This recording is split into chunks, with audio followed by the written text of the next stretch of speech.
Bonjour, bienvenue sur le podcast de l'Église évangélique baptiste La Bonne Nouvelle de Dijon. Nous sommes situés aux 5 rues du lycée à Dijon. Vous pouvez trouver des informations sur notre Église sur le site internet www.la-bonne-nouvelle.org. Passez une excellente journée ou soirée. Tous, je vais prendre... Pardon. J'ai mis une image pour ce matin et c'est pas volontaire. Vous allez peut-être vous dire, tiens, il va nous entretenir sur la question des élections françaises. Je pense que je vous avais dit la semaine passée que vous seriez malheureux du vote. Et finalement, d'après ce qu'on voit, les gens ne sont pas vraiment très très contents. Alors, c'est pas moi qui veux vous dire ce que vous avez à voter.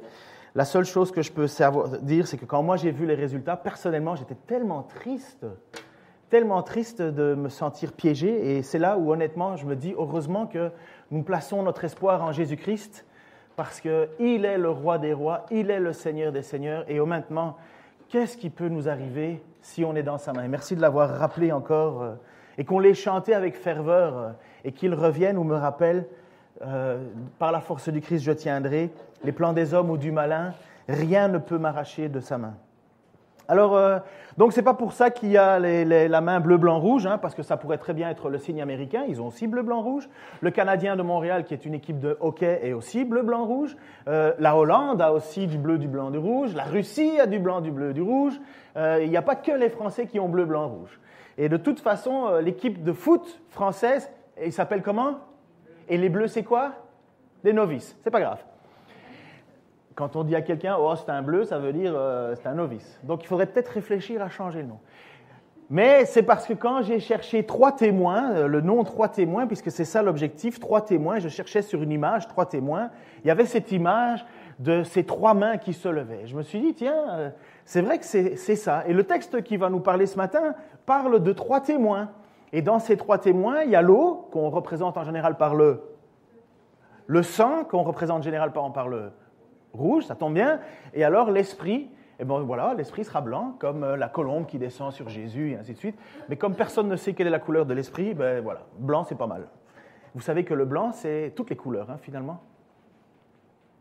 Vous n'avez pas fait des cours d'optique quand vous étiez plus jeune à l'école? Le spectre des lumières, non? C'est pas grave. Il est dit au verset 5 de 1 Jean, chapitre 5, verset 5, il est dit « Qui en effet triomphe du monde, celui-là seul qui croit que Jésus est le Fils de Dieu. » Pourquoi est-ce qu'on devrait croire que Jésus-Christ de Nazareth, Jésus de Nazareth serait le véritable Christ, le véritable Messie? Pourquoi lui et pas un autre? Si vous cherchez un petit peu dans la Bible, vous verrez qu'à un certain moment, il y a un homme qui va dire dans le livre des Actes, mais laissez-les dire, ces disciples, vous savez très bien qu'il y a déjà eu des gens qui se sont fait passer pour des messies, et on a vu ce que ça a donné, ils ont abandonné, ils ont été... ça s'est tué dans l'œuf. Et c'est pour ça que cet homme va dire, mais laissez parler les apôtres, parce que si c'est pas vrai, eh ben c'est pas grave, ça va s'arrêter, mais si c'est vrai, attention, vous allez lutter contre Dieu. Il y a aussi eu, pour ceux qui font un petit peu de recherche historique, un rabbi qui s'appelait Hillel. Et ce rabbi Hillel, en fait, lorsque vous lisez un petit peu son message et que vous vous intéressez à ses paroles, il y a quand même des similitudes avec le Christ. Bien sûr, totalement différents, mais en même temps des similitudes. Et c'est pourquoi il y en a certains qui, aujourd'hui, vont déterrer ce personnage pour dire « Oui, mais Jésus-Christ, c'est peut-être pas le bon, en fait, il y en avait peut-être un autre, c'est encore une autre voie. » Bref, on rejette Jésus. Mais pourquoi nous croyons que Jésus de Nazareth, puisque c'est là qu'il est né, à Bethléem, mais il a vécu à Nazareth, pourquoi nous devrions croire et placer notre espoir dans celui-là? Parce que c'est important, puisque celui qui triomphe du monde, c'est celui-là seul qui croit que Jésus est le Fils de Dieu. Donc il faut une raison de croire que ce Jésus de Nazareth est bien le Fils de Dieu. Et c'est le texte de ce matin. C'est dans 1 Jean, chapitre 5, versets 6 à 12. Il nous faut des témoignages, et vous allez voir ce qu'il est dit. Oh, c'est peut-être très petit pour écrire, je vais vous le lire. « Celui qui est venu par l'eau et par le sang, c'est bien Jésus-Christ. Il n'est pas passé seulement par l'eau du baptême, mais outre le baptême, il est passé par la mort, en versant son sang. Et c'est l'Esprit qui rend témoignage, car l'Esprit est la vérité. Ainsi, il y a 3 témoins, l'Esprit, l'eau et le sang. Et les 3 sont d'accord. Nous acceptons le témoignage des hommes, mais le témoignage de Dieu est bien supérieur. Et ce témoignage, c'est celui que Dieu a rend à son Fils. Celui qui croit au Fils de Dieu possède ce témoignage en lui-même. Celui qui ne croit pas Dieu fait de lui un menteur, puisqu'il ne croit pas le témoignage que Dieu rend à son Fils. Et qu'affirme ce témoignage ? Il dit que Dieu nous a donné la vie éternelle et que cette vie est en son Fils. Celui qui a le Fils a la vie. Celui qui n'a pas le Fils de Dieu n'a pas la vie. Alors, c'est assez important parce qu'il ne faut pas se tromper de Fils de Dieu. Il ne faudrait pas choisir le mauvais. Et hier, j'avais une discussion avec ma fille parce qu'on regardait Jean-Marie Bigard. Vous connaissez Jean-Marie Bigard ? Et Jean-Marie Bigard, en fait, c'était une interview sur sa vie et il disait « Mais moi, je suis très croyant, je prie le matin et je prie le soir. » Et en même temps, donc, il y avait cela qu'il annonçait, et puis en même temps, on regardait ses sketchs. Et on s'est dit, c'est marrant comme il y a une dichotomie entre ceux qui prient le matin, ce qui prient le soir et ce qu'il annonce la journée. Il est d'un vulgaire pas possible, c'est incroyable. Je ne dis pas que cet homme ne fait pas des bonnes œuvres aussi, mais honnêtement, je n'ai pas l'impression que la vie et le sketch de Bigard honorent une seule fois Jésus-Christ. Et c'est là où ma fille me disait, mais finalement... Il parle de Dieu, mais il parle de Jésus, de Dieu, mais finalement, il fait tout l'inverse. Et je dis, mais oui, c'est ça le problème. C'est de quel Dieu on suit. Quel est notre Jésus ? On suit quel Jésus ? Est-ce qu'on suit le Jésus qui est révélé dans les Écritures ou on suit le Jésus qu'on s'est créé, dont on adoucit les angles parce qu'on prend ce qui nous intéresse ? Et finalement, on n'adore plus Jésus-Christ, même si ça a le nom, on adore une idole. C'est pour ça qu'il faut toujours revenir. Et c'est exactement la lettre de Jean. Et quand il écrit à des gens qui finalement ont pris ce qui les intéressait de Jésus, ont jeté le reste, mais on ne parle plus de Jésus, là. Ça a le nom de Jésus, mais ce n'est pas Jésus. Vous vous souvenez de cette magnifique publicité, quand on était plus jeune, qui s'appelait Canada Dry. Vous connaissiez Canada Dry ? Connaissiez le slogan du Canada Dry ? C'est doré comme l'alcool, mais ce n'est pas de l'alcool. Et ça, c'était bien quand on était jeune, on voulait faire comme si on buvait de l'alcool, alors on prenait du Canada Dry. C'est doré comme l'alcool, mais ce n'est pas de l'alcool. Eh bien, avec Jésus, c'est ça. Ça ressemble à Jésus, mais ce n'est pas Jésus. Mais il faut croire au Fils de Jésus, au Fils de Dieu, au bon Fils de Dieu, pas à une invention, parce qu'il s'agit de notre salut. Ce n'est pas connaître le nom de Dieu qui est important, c'est que Dieu connaisse notre nom qui est important. Le témoignage qui nous est dit dans cette écriture, et donc dans Jean, qui continue sa lettre, son épître, et pour définir ce qu'est un vrai chrétien, il va nous dire ce témoignage, et la raison pour laquelle on peut mettre son espoir et sa confiance en Jésus-Christ, c'est parce qu'il y a 3 témoins. Dans ces 3 témoins, il va parler de l'eau et du sang. Il commence d'abord en disant ces témoins, c'est l'eau et le sang. Celui qui est venu par l'eau et le sang. Certains ont pensé que l'eau et le sang, c'était le moment où Jésus avait été transpercé et que vous savez que du côté de Jésus-Christ est sorti de l'eau et du sang.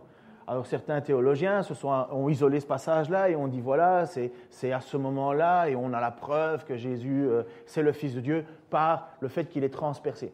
C'est très joli, c'est très beau, mais ce n'est pas ça. Qu'il y ait eu de l'eau et du sang qui soient sortis, c'est ça. Mais le témoignage, ce n'est pas l'eau et le sang. Vous pouviez transpercer n'importe quel condamné au supplice par crucifixion, il y aurait eu de l'eau et du sang parce qu'on meurt par asphyxie. Et quand on meurt par asphyxie, les poumons se remplissent d'eau. Et quand on perce, eh bien, finalement, on dégage une pression pulmonaire. Donc, ce n'est pas que ça. Par contre, c'est bien par le baptême et par le sang. Baptême, c'est le baptême de Jésus-Christ et le sang, c'est... vous le savez, sa crucifixion. Qu'est-ce qui s'est passé ? Et souvenons-vous de ce qui s'est passé le jour du baptême de Jésus. Ça se trouve en Matthieu chapitre 3, versets 13 à 17. Mais avant ça, je veux vous dire que Jésus, il est venu sur terre comme un enfant. Jésus n'est pas né le jour de sa naissance. Jésus s'est incarné. Jésus est de toute éternité. Il était au commencement du monde. Le monde a été créé par lui, pour lui, en lui. Et d'ailleurs, c'est pour ça qu'il y a une phrase qui est utilisée par un ami pasteur au Québec. Et cette phrase et ce mot, c'est « tatrage ». Tatrage, c'est ni de l'hébreu ni du grec. Ça veut dire « tout a toujours rapport avec Jésus ». Tatrage. Et donc, Jésus vient s'incarner dans cet enfant. Il est fils de Dieu déjà à ce moment-là. Mais il est fils surtout, il est un jeune enfant qui va vivre avec ses parents, qui va avoir une adolescence. Après ça, vous pouvez lire toutes sortes de livres apocryphes, mais la Bible ne nous parle absolument pas de sa jeunesse. Une fois, au moment où il se retrouve parmi les responsables religieux qui sont impressionnés de sa connaissance, mais on ne connaît rien de sa jeunesse.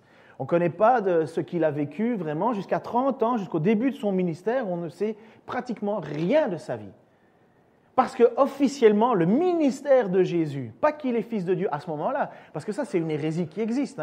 Certains disent oui, il est devenu le Christ au moment de son baptême. Non, c'est son ministère qui commence, et son ministère commence quand? À quel moment on pouvait dire que oui, c'est bien Jésus, le Fils de Dieu, mais voilà ce qui s'est passé au baptême. C'est à cette époque que parut Jésus. Vous comprenez bien que parut, il n'est pas arrivé comme ça en descendant téléporté par... Non, il a bien grandi parmi nous et ainsi de suite. Il se rendit de la Galilée au Jourdain, auprès de Jean-Baptiste, pour être baptisé par lui. Mais Jean essayait de l'en dissuader. Il disait, mais c'est moi qui ai besoin d'être baptisé par toi, et c'est toi qui viens à moi? Et Jésus lui répondit, accepte pour le moment qu'il en soit ainsi. Car c'est de cette manière qu'il nous convient d'accomplir tout ce que Dieu demande. Là-dessus, Jean accepta de le baptiser.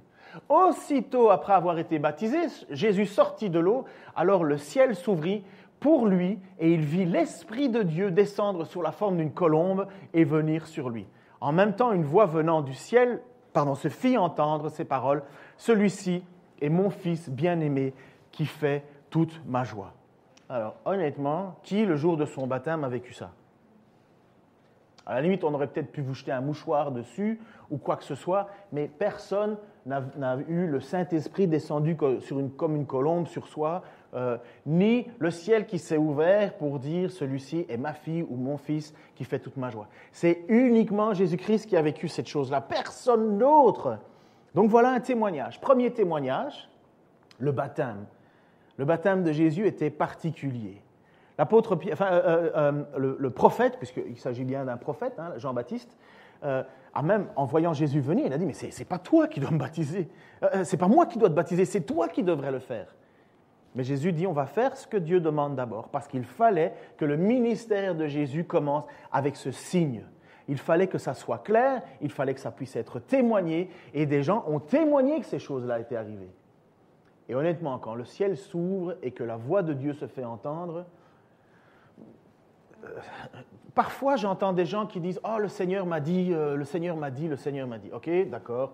Moi, j'ai jamais vraiment eu cette façon de faire avec entendre clairement. Je nie pas que les gens le vivent, mais honnêtement, si lui il l'entend, c'est dans sa tête. Moi, je ne l'entends pas. Par contre, quand le ciel s'ouvre et qu'il dit « Voici mon fils en qui… » Là, je pense que toutes les oreilles l'ont entendu. Toutes. Donc, il n'y a pas de… On ne peut pas se tromper. Et voilà pourquoi Jean dit, voilà le premier témoignage, l'eau. Le deuxième témoignage, c'est le sang.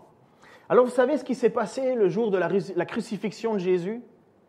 Qui a déjà assisté à une éclipse ici en France? Je sais que dans les années 99, puisque c'était la naissance de ma fille, ma femme et moi, on est partis de Bruxelles pour aller je ne sais plus où, au milieu de la pampa française, pour se retrouver dans l'endroit le plus noir de France, où il y allait avoir l'éclipse totale.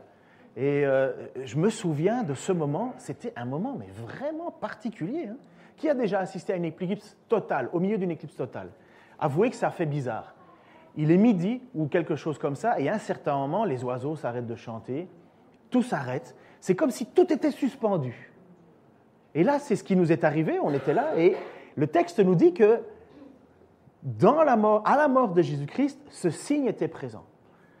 C'est pourquoi il y a certains qui cherchent la date exacte de la crucifixion par l'astronomie, puisqu'ils savent qu'il y a eu une éclipse et ainsi de suite. Enfin, bref, je ne vais pas rentrer dans ces détails, mais honnêtement, ça marque. Je me souviendrai toujours de ce moment, de cette éclipse. Mais si en plus, vous avez la terre qui se met à trembler et des rochers qui se brisent, je ne sais pas, moi, j'ai le plus petit tremblement de terre que j'ai assisté, ça ne m'a même pas inquiété. C'était juste un petit soubresaut, rien du tout. Mais il y en a d'autres qui ont déjà assisté à des tremblements de terre. Je ne sais pas si d'entre vous ont déjà assisté à ça, un vrai tremblement de terre. D'après ce que je comprends, tu ne sais pas où te cacher, tout tremble. tout tremble. C'est comme essayer de t'agripper dans une caravane qui est tractée sur l'autoroute ou sur des petits chemins de campagne. Essaye de trouver un peu de stabilité. Tu ne peux pas, mais quand la terre bouge, tu te rends juste compte de ta petitesse. Je me souviens que je regardais les vidéos en Haïti de ce qui s'était passé, de ce tremblement de terre qu'il y a eu en Haïti, et quelqu'un filmait d'en haut, il était sur la montagne, et en filmant, tu voyais, mais toute la ville s'écrouler, hein. Boum, d'un coup. Alors, vous voyez parfois des images de bâtiments qu'on détruit avec des explosifs et ainsi de suite, où tout est bien géré, mais vous voyez le panache de fumée que ça fait. Mais quand toute la ville vit ça, c'est catastrophique, ça nous marque. Eh bien, c'est exactement ce qui s'est passé le jour de la crucifixion. Ce n'est pas tout. Imaginez-vous que... Pardon, Jeannette, je ne veux pas te troubler avec ce que je vais dire, parce que c'est toi qui vis le deuil en ce moment, mais imaginez-vous qu'on est, puisque le texte va nous dire, des bien-aimés dans le Seigneur qui ont été enterrés. Et le jour de la crucifixion, donc vous avez vécu votre deuil, vous avez vécu la tristesse, vous le vivez en plaçant votre espoir en Dieu, mais le jour de la crucifixion, le jour de la mort de Jésus, vous voyez votre personne que vous avez mise en terre récemment, comme il fallait que vous vivez votre deuil, elle vient et elle parcourt le milieu de la ville vivant. Ce n'est pas n'importe qui. Il y en a eu des gens morts sur des croix. Mais des gens morts sur des croix qui ont eu toute cette preuve que Dieu était à l'œuvre, un seul, Jésus-Christ. Et c'est notre texte. À partir de midi, jusqu'à 3 heures de l'après-midi, le pays entier fut plongé dans l'obscurité. À ce moment, Jésus poussa de nouveau un grand cri et rendit l'esprit. Et voici qu'au même instant, tiens, j'ai oublié de parler de ça, mais le rideau du temple se déchira en deux, de haut en bas. La terre trembla, les rochers se fendirent, des tombes s'ouvrirent et le corps de beaucoup d'hommes fidèles à Dieu qui étaient morts ressuscitèrent.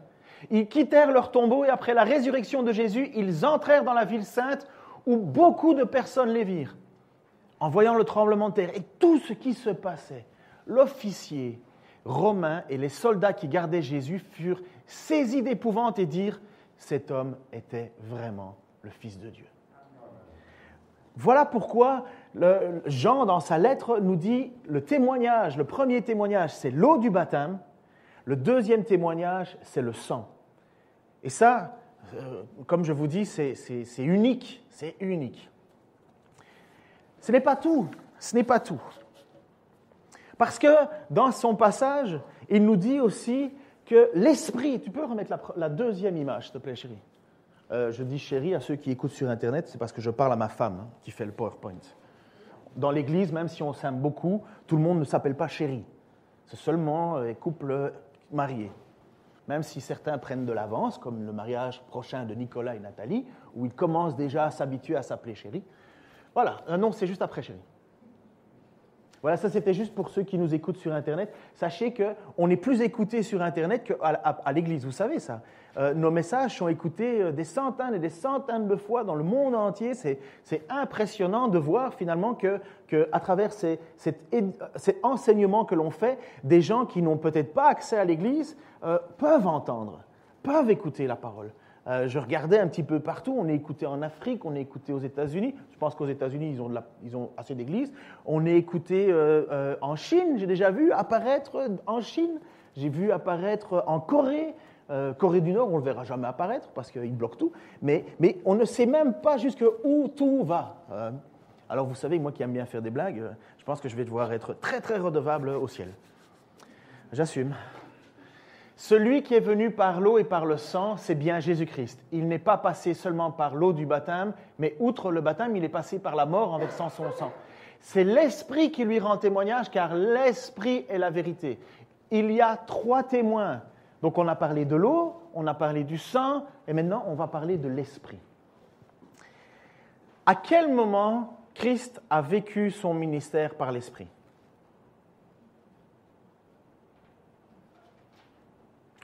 Ma femme dit souvent, il faut que tu précises que c'est une question parce que les gens ne savent pas si tu les attends qu'ils répondent ou pas. Alors, c'est une question. À quel moment le ministère de Jésus était-il sous l'Esprit ? Oui. Et ça a duré jusque quand?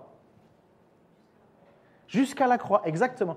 Merci de parler à voix basse, mais tu as raison. Tout le ministère terrestre de Jésus est un ministère sur l'esprit. Tout le ministère terrestre. Jésus ne fait que ce qu'il voit de son Père, il parle au nom de son Père, mais c'est toujours par l'esprit, sous l'esprit. Père, Fils et Saint-Esprit, c'est la même et unique personne. Mais ils agissent de manière différente, ils font des choses différentes. Mais voici ce que l'apôtre Pierre, qui se retrouve à un certain moment chez un homme qui est un non-juif. Il s'appelle Corneille.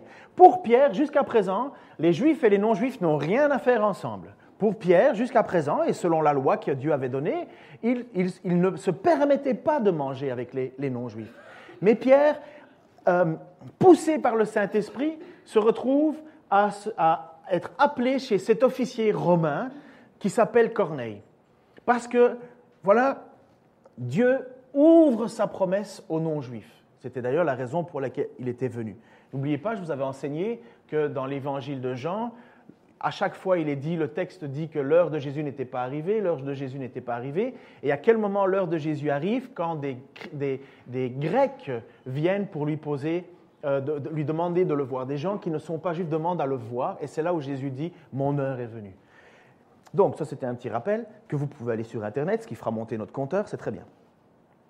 Alors Pierre, donc qui se trouve chez Corneille, alors Pierre prit la parole et dit « Maintenant, je me rends vraiment compte que Dieu ne fait pas de différence entre les hommes. Au contraire, dans toute nation, tout homme qui le révère et qui fait ce qui est juste, lui est agréable. Il a adressé sa parole aux Israélites pour leur annoncer la paix par Jésus-Christ, qui est le Seigneur de tous les hommes.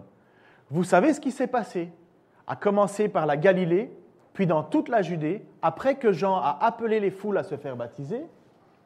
Ensuite, Dieu a oint Jésus de Nazareth en répandant sur lui la puissance de l'Esprit, à son baptême. Celui-ci a parcouru le pays en faisant le bien et en guérissant tous ceux qui étaient tombés sous le pouvoir du diable, car Dieu était avec lui. Image suivante. Nous sommes les témoins de tout ce qu'il a fait dans le pays des Juifs et à Jérusalem, où ils l'ont mis à mort en le clouant à la croix. Mais Dieu l'a ramené à la vie le 3e jour et lui a donné de se montrer vivant, non à tout le peuple, mais aux témoins que Dieu avait lui-même choisis d'avance, c'est-à-dire à nous. Ça, c'est les apôtres et encore d'autres personnes. Et nous avons mangé et bu avec lui après sa résurrection d'entre les morts.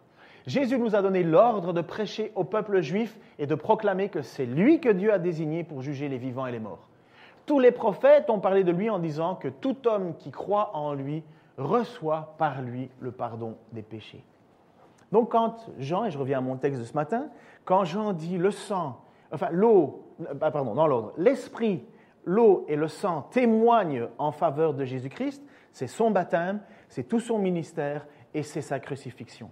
Et tout ça prouve que c'est le bon, que Jésus de Nazareth, c'est bien le bon Messie, c'est bien lui le Fils de Dieu en qui il faut avoir foi et confiance. Pour nous, ça semble être une évidence, ok? Mais quand vous êtes à l'époque de l'apôtre Jean, ce n'est pas une évidence. Parce que ça fait 60 ans, peut-être, que le mouvement a commencé, que l'Église a commencé, puisqu'on pense que Jésus est mort en l'an 30, 33, enfin, pour les dates exactes, on peut se tromper, et puis après, on sait que Jean a vécu jusqu'à 90 ans. Donc là, on pense qu'il écrit sur la fin de sa vie, donc on va dire que ce qui sépare, grosso modo, c'est une fourchette entre 50 et 65 ans, au moment où il écrit ça et où les faits se sont passés. Ce n'est pas beaucoup, 60 ans, mais ça suffit pour oublier certaines choses. Et c'est pour ça que Jean écrit en disant « Mais vous pouvez placer votre confiance dans ce Jésus-là. Ce n'est pas un autre. C'est pas un autre. Il n'y en avait pas d'autre. » Et il va utiliser, Jean, cette possibilité, cette façon de faire de 3 témoins. Lorsque vous allez dans un jugement, vous prenez quoi en général pour prouver que vous avez raison? Vous avez un accident, imaginons vous avez un accident en voiture. Et finalement, vous n'arrivez pas à vous mettre d'accord, ce qui arrive la plupart du temps. Qu'est-ce que vous cherchez? Un témoin. Un témoin. Au plus vous avez de témoins, au mieux c'est. n'est-ce pas? Si vous avez un témoin, à la limite, il peut se tromper. Vous avez 2 témoins, 3 témoins. C'est même étonnant de demander à des gens d'écrire, et d'ailleurs, sachez ça, on va regarder chacun une émission télé ensemble, imaginons, et je vous demanderai de faire un résumé. Mais c'est parfois étonnant de voir qu'on a des choses qui ne sont pas cohérentes ensemble. Alors, 3 témoins, ça commence déjà, et 3 témoins qui s'accordent, puisque c'est le texte qui nous dit, ces 3 témoins s'accordent et ils disent la même chose, mais finalement, ça devient du sérieux.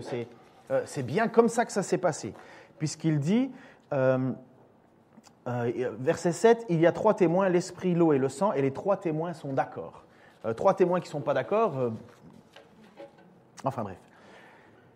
Ces 3 témoins sont d'accord. Ça nous pousse à avoir certitude que la foi qu'on l'on met en ce Jésus-Christ de Nazareth, c'est le bon. Attention, hein, c'est important, il s'agit de notre salut, là.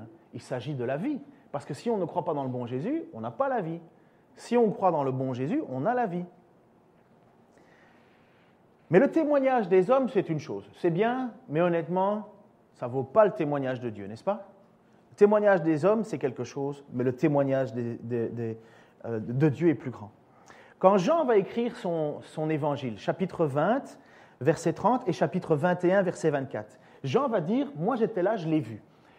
Jésus a accompli sous les yeux de ses disciples encore beaucoup d'autres signes miraculeux qui n'ont pas été rapportés dans ce livre. Et chapitre 21, verset 24, c'est ce même disciple qui a vu donc tous ces signes, qui rapporte ces faits et qui les a écrits.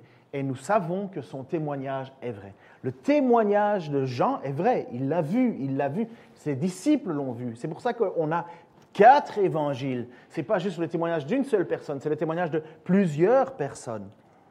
Et alors après ça, Jean, dans sa lettre, va nous dire, le témoignage des hommes, c'est bien, mais le témoignage de Dieu, c'est mieux. 1 Jean 5, 9 à 10, s'il te plaît.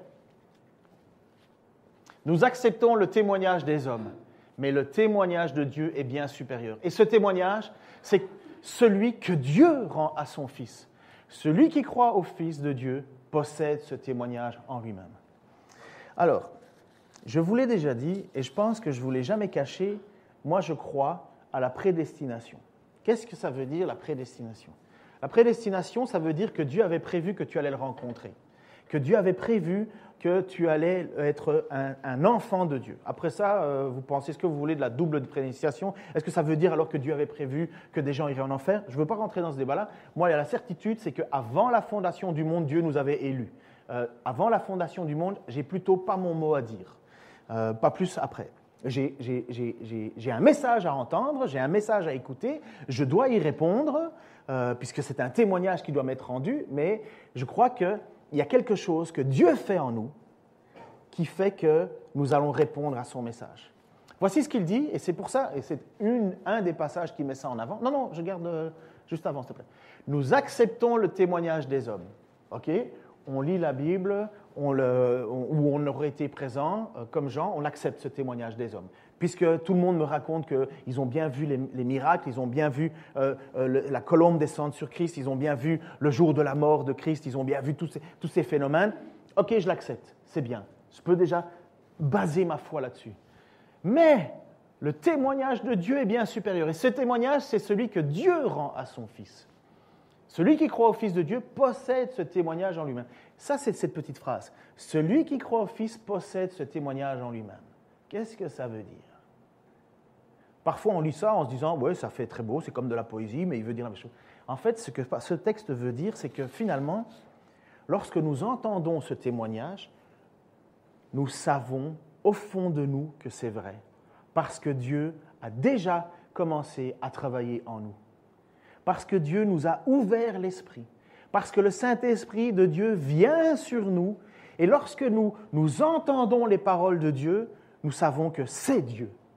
Il y a quelque chose qui nous attire.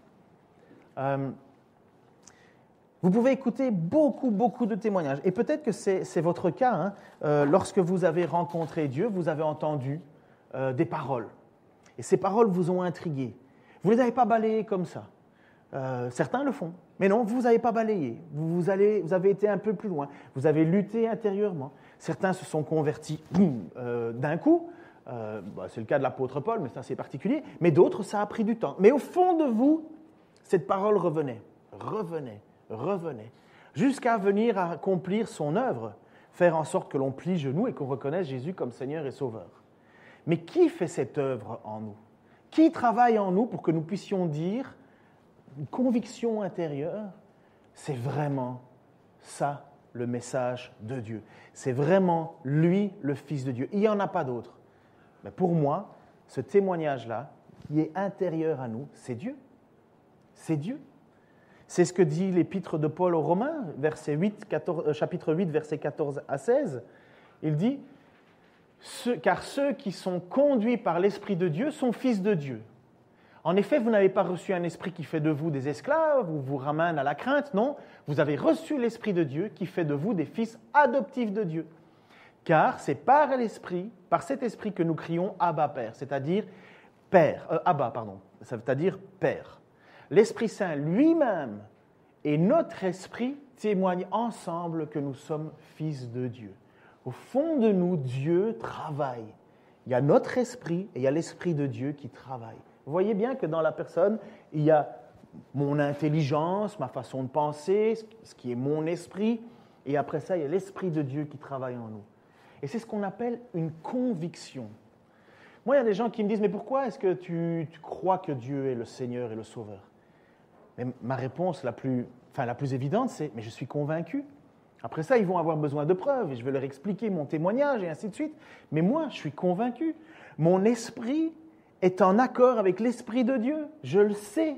Je n'ai pas besoin de 100 000 explications. Quand je doute, j'ai besoin d'être encouragé, c'est sûr. Mais je le sais. Au fond de moi, je le sais. Je n'ai pas besoin de preuves et de preuves et de preuves et de preuves. Je le sais. Dieu parle en moi. Parce qu'on croit en Jésus, et parce qu'on reconnaît que Jésus est le Messie, le Fils de Dieu, eh bien nous sommes sauvés. Voilà ce qu'il dit. Nous sommes sauvés parce que nous avons foi. Cette foi, n'oubliez pas, je vous ai dit la semaine passée, la foi, attention, c'est 3 choses. Ce n'est pas juste une foi. C'est une foi qui est une foi liée à l'obéissance. Foi, c'est confiance. Confiance que c'est bien lui le Messie, mais qui est liée à une obéissance, on arrête de pécher, et qui est liée à une attitude, l'amour. Quelqu'un qui n'a pas d'amour pour son frère devrait se poser la question à savoir s'il a la bonne foi, parce que la bonne foi, elle transforme un cœur. Bien sûr, il peut y avoir des passages gris dans la vie, des moments difficiles, mais il y a un moment où il faut faire bien comprendre que celui qui n'obéit pas à la parole de Dieu, au commandement de Dieu, celui qui n'a pas d'amour les uns pour les autres, ben, il n'a pas la bonne foi, parce que ce n'est pas la foi qui transforme. Avoir de l'amour seul, sans la foi, sans l'obéissance, ça ne sert à rien. Avoir l'obéissance sans la foi, sans l'amour, ça ne sert à rien. Avoir la foi sans l'amour et l'obéissance, ça ne sert à rien. C'est comme séparer l'essence même. Je répète toujours cette phrase-là, quand on est chrétien, ça se voit. Ça ne se devine pas, ça se voit. Il y a des moments et des situations où, mais ça se voit. Et voilà pourquoi c'est important, excessivement important, de ne pas se tromper de Jésus-Christ. Alors, je vous ai fait un petit tableau. C'est un petit tableau. Et c'est exactement le verset. Je me suis trompé de référence, ce n'est pas la bonne référence, mais c'est dans Jean chapitre 5, 1 Jean chapitre 5, verset, pour ceux qui prennent des notes, 10. Voici, j'ai coupé en catégories. Sauvé, pas sauvé. Sauvé, pas sauvé. C'est ça ce que le texte nous propose. Celui qui croit au Fils de Dieu possède ce témoignage en lui-même. Ça veut dire, on a l'Esprit.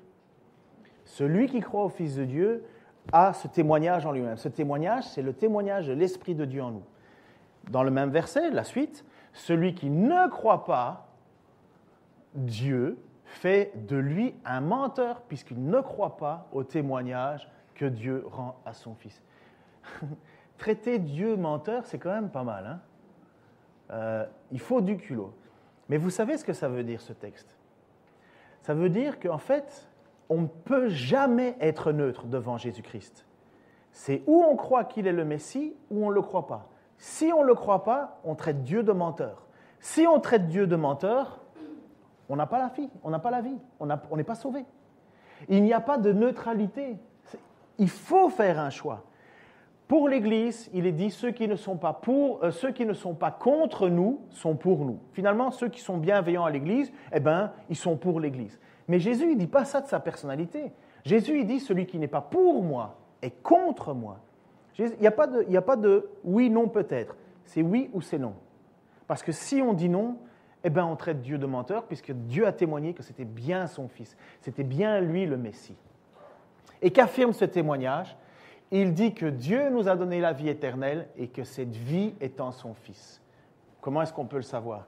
La première chose, c'est par sa résurrection, dont on a fêté la Pâque. La preuve que la mort n'a plus de pouvoir sur nous et que c'était le dernier ennemi à abattre, c'est la résurrection de Jésus-Christ. Mais nous allons vivre la même chose. Heureusement, nous allons être ressuscités. Nous allons avoir un nouveau corps, une nouvelle vie, dans la présence de Dieu, un nouveau peuple que Dieu s'est racheté. C'est l'espoir, il n'y a pas de plus grand espoir à être chrétien. J'aspire à ce que vous soyez guéris. Honnêtement, j'aspire à ce que vous soyez guéris. Mais il n'y a pas une seule passage dans l'Écriture qui vous promet la guérison. Tous ceux qui vous promettent la guérison, c'est du mensonge. Dieu guérit. Attention, Dieu guérit. Et Dieu peut honorer notre foi par la guérison. Mais Dieu ne promet pas la guérison. Par contre, ce que Dieu promet, c'est la vie éternelle. Ça, c'est certain. Certain, absolu, signé par le sang de Jésus-Christ. Et que ça soit par ma vie, comme dit Paul, ou par ma mort, peu importe, je veux servir le Seigneur. L'apôtre Paul, n'oubliez pas, si Dieu lui avait donné ce qu'il n'avait pas promis, pourquoi est-ce que Paul a reçu cette parole de Jésus en disant tu ne vas pas être guéri, ma grâce te suffit. Continue à vivre, ma grâce te suffit. Et voilà ce que l'on se retrouve. La vie éternelle, la promesse que Dieu fait par son Fils Jésus-Christ. Cette promesse, elle est absolue. Tu crois en Jésus, foi, obéissance, amour, tu as la vie. Tu es sauvé. C'est l'assurance du salut, la plus grande assurance totale. Et comment est-ce que tu sais que tu as l'assurance du salut ? Mais c'est parce que Dieu travaille en toi. Dieu a prouvé par le baptême, Dieu a prouvé par la mort, et Dieu a prouvé par toute la vie de Jésus sur terre. Avec tout ce que Jésus a accompli, il n'y en a pas d'autres qui ont fait ce qu'il est. Il est le Fils de Dieu.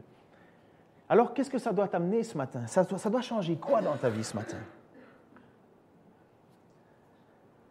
Tu es vraiment enfant de Dieu. Vous savez, on aime bien dire, on est tous des enfants de la terre, des enfants de Dieu, des enfants de... Non, la Bible, elle ne dit pas ça. La Bible, elle ne dit pas que n'importe qui naît sur terre, c'est un enfant de Dieu. C'est très beau, c'est très romantique, mais ce n'est pas ça la vérité. C'est où on est un enfant de colère, ou on est un enfant de Dieu. Ou on est un enfant du diable, ou on est un enfant de Dieu. Il y a bien sûr un âge dans la vie où il y a une transition. Je suis convaincu qu'il y a un âge que Dieu tient compte de la raison. Je suis bien content que je connaisse ces passages qui finalement, Dieu nous dit que dans l'Ancien Testament, lorsque le peuple est sorti d'Égypte pour aller dans le pays promis, il a dû faire mourir toute une génération de râleurs, de gens de mauvaise foi, qui jamais contents, toujours en train de râler. Il a dû perdre cette génération-là. Il les a délivrés de l'esclavage, mais il ne leur a pas donné la promesse. Ils étaient horribles. Mais il a dit qu'il ne tenait pas compte de la bêtise des jeunes de moins de 20 ans parce qu'ils n'étaient pas capables de discerner la gauche de la droite. Alors, heureusement, pour tous nos adolescents, ceux qui sont parents d'adolescents peuvent le savoir en eux-mêmes, ce n'est pas à 15 ans, 16 ans, 14 ans, 12 ans que l'on est clairement fixé sur la destinée de son salut. Ça peut arriver, mais soyons relatifs. Qui se souvient de sa jeunesse, de ses 15 ans ? De votre grande déclaration ? Ça pèse pas grand, ça se pèse pas lourd aujourd'hui. Eh ben, je crois que c'est cela. Je ne sais pas pourquoi je parle de ça d'ailleurs. Ah oui. Mais la certitude que tu as, la certitude absolue que tu as, c'est que tu es sauvé. Tu es sauvé. Non pas parce que tu l'as décidé, mais parce que tu as accepté le témoignage que Dieu a rendu à son Fils. Et c'est le début de l'évangile de Jean. Écoutez ce qu'il dit. Évangile de Jean, pas lettre de Jean, évangile de Jean. Commencez, vous savez qu'il dit au commencement était la parole était avec Dieu, la parole s'est faite chair, elle a vécu au milieu de nous. Celui qui est la parole était déjà dans le monde, puisque le monde a été créé par lui. Vous voyez que Jésus n'est pas né, Jésus n'est pas né comme Jésus le jour de sa naissance terrestre. Il était déjà dans le monde, puisque c'est lui qui a créé le monde. Pourtant, le monde ne l'a pas reconnu. il est venu chez lui et les siens ne l'ont pas accueilli. Certains pourtant l'ont accueilli. Ils ont cru en lui. À tous ceux-là, il a accordé le privilège de devenir enfants de Dieu. Ça veut dire qu'on ne l'était pas. Ce n'est pas par une naissance naturelle, ni sous l'impulsion d'un désir, quelque chose qui serait comme une... J'ai essayé Bouddha, j'ai essayé islam, j'ai essayé le feng shui, le ci, cela. J'ai tout essayé et finalement, le moins mauvais pour moi, c'est la religion chrétienne. Ça, c'est un désir humain. Ce n'est pas par un désir, ni l'impulsion d'un désir ou encore la volonté d'un homme qu'ils sont devenus, mais c'est de Dieu qu'ils sont nés. Nés de Dieu, enfants de Dieu, nés de Dieu. Celui qui est la parole est devenu homme, il a vécu parmi nous. Nous avons contemplé sa gloire, la gloire du Fils unique envoyé par son Père. Plénitude de grâce et de vérité. Parfois, on va avoir des doutes sur notre salut. Ça vous arrive? Et je peux vous dire que la prochaine prédication que je vais amener, ça va nous mettre un petit peu le moral à zéro. Je vous le préviens. Enfin, je ne dis pas ça pour que vous ne veniez pas. mais il va parler de péché pardonnable et de péché impardonnable. Lisez ce texte, lisez le texte. Ça se trouve dans 1 Jean, chapitre 5, versets 13 à la suite. Il va parler de péché pour lequel il ne faut pas prier. Je ne vous parle pas de prêcher, enfin bref, je ne veux pas prêcher là-dessus. Je vais vous demander de prier là-dessus. Parce que c'est un texte excessivement compliqué qui peut nous faire douter, parce qu'il y a des moments où on va se dire, mais est-ce que j'ai commis le péché impardonnable, moi, dans ma vie? Finalement, est-ce que j'ai commis le péché qui ne permet pas, que Dieu ne pardonne pas? Est-ce que je l'ai fait? Moi, je me souviens, dans ma jeunesse, je me suis posé cette question-là, puisque comme j'ai péché de toutes les manières, je me suis dit, j'ai certainement, et j'ai blasphémé dans la jeunesse. Moi, Dieu, Jésus, tout ça, il ne fallait pas m'en parler. Alors, j'étais inquiet parce que finalement, je me suis dit, mais tiens, moi, je veux obéir à Dieu, mais finalement, est-ce que j'ai commis le péché impardonnable? Est-ce que je suis pardonné? Est-ce que je suis pardonné? Alors, bon, voilà, c'est ce qu'on appelle en anglais un teaser. Je vous ai donné une bande-annonce du prochain message que vous amènerez, mais surtout, ce que je vous demande, c'est prier pour ça. Mais si Jean a écrit ces lettres, et si Jean a écrit cette lettre pour toi, c'est parce que Jean veut te rassurer. Vous avez la vie éternelle, vous qui croyez en Jésus-Christ. C'est non négociable. Ceux qui ne croient pas en Jésus-Christ ne l'ont pas. Ceux qui croient en Jésus-Christ, ils l'ont. Mais le salut, la vie éternelle, c'est la plus grande espérance que l'on a. Je l'ai dit la semaine passée, mais qui veut prolonger sa vie de 1000 ans ici? Qui veut rester 1000 ans sur terre encore? Déception sur déception, trahison sur trahison, désillusion sur désillusion. Ceux que tu considérais être tes amis autrefois ne le sont plus. Comme dirait Platon, celui qui dit qu'il n'est plus ton ami n'a jamais été. Moi, je pense que oui, il y a des gens qui ont été tes amis, après ça, ils te trahissent. Les enfants que tu as aimés, nourris, que tu as chéris, après ça, ils se détournent de toi. Ou toi, en tant que parent, tu as aimé tes enfants et ainsi de suite, et puis toi, tu te détournes d'eux. Cette accumulation de lourdeur, de poids, et ainsi de suite. 1000 ans de plus? Oh non, s'il vous plaît, non. Enfin, pas pour moi. Moi, présence de Dieu, s'il vous plaît. Nouveau ciel, nouvelle terre. C'est ça mon plus grand espoir. Et comment je fais pour y arriver? Il faut que j'aie foi en Jésus. Seigneur, je veux te remettre ce moment, cette prédication, ce message. Seigneur, certainement, nous qui avons mis notre espoir en toi, cela résonne comme quelque chose de déjà entendu, de déjà accepté, de déjà certifié. Seigneur, tu nous dis dans Romains qu'il n'y a plus de condamnation pour ceux qui sont en Jésus-Christ. Condamnation passée, condamnation présente, condamnation future. Il n'y en a plus. Seigneur, mais parfois on peut arriver à douter. On peut avoir des doutes, des craintes. On peut se demander finalement, lorsqu'on voit la multitude de messages qui parlent de toi ou qui semblent parler de toi, est-ce qu'on suit le bon? Lorsqu'on voit, Seigneur, les tensions que l'on peut avoir autour de nous, lorsque l'on voit, Seigneur, des persécutions, lorsque l'on voit que le monde nous traite mal, et ce n'est pas de nous je parle de frères et sœurs en Orient, en Afrique, Seigneur, en Asie, tous ces gens qui ont placé foi en toi et qui sont finalement persécutés, il faut vraiment que tu tu leur prouves que c'est bien le bon Messie qu'ils ont mis en eux, qu'ils ont choisi. Seigneur, et c'est toi qui nous rends témoignage à nous. Je te prie parce que ce Saint-Esprit, tu l'as mis en nous, tu l'as mis en chacun de nous qui avons foi en toi. Et je veux te prier, Seigneur, parce que je sais en même temps que c'est une lutte. C'est une lutte pour t'obéir pleinement. C'est une lutte pour avoir pleinement foi. C'est une lutte pour avoir le vrai amour. C'est une lutte, une lutte. Mais Seigneur, tu travailles en nous. Tu as mis ton esprit en nous.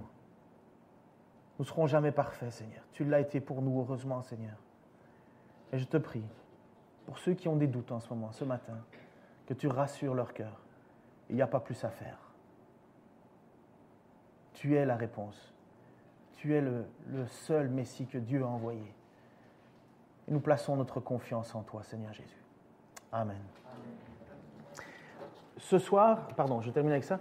Ce soir, à 15h30, à l'église ADD, rue Vivant-Carillon, Yanis Gauthier, qui est un pasteur qui a vécu, je vais te laisser faire les annonces, mais qui a vécu une conversion assez radicale, braqueur et ainsi de suite, placé en maison, en prison et ainsi de suite. Dieu est intervenu dans sa vie. Il a donné une partie de son témoignage hier soir et il donne la suite de son témoignage tout à l'heure. Et ça va dans ce point-là puisqu'il utilise le verset Jean 3,16, « Tout est possible ». Car Dieu a tant aimé le monde qu'il a donné son Fils unique, mais il veut vous témoigner cela. Alors si vous avez l'occasion d'aller tout à l'heure, rue Vivant-Carillon, 9 rue Vivant-Carillon, pour entendre ce message. Il y a quelques publicités à l'arrière. Ça ne peut que vous encourager de voir comment Dieu agit dans des vies qui finalement semblaient totalement désespérées. Voilà, je te laisse, Maïf.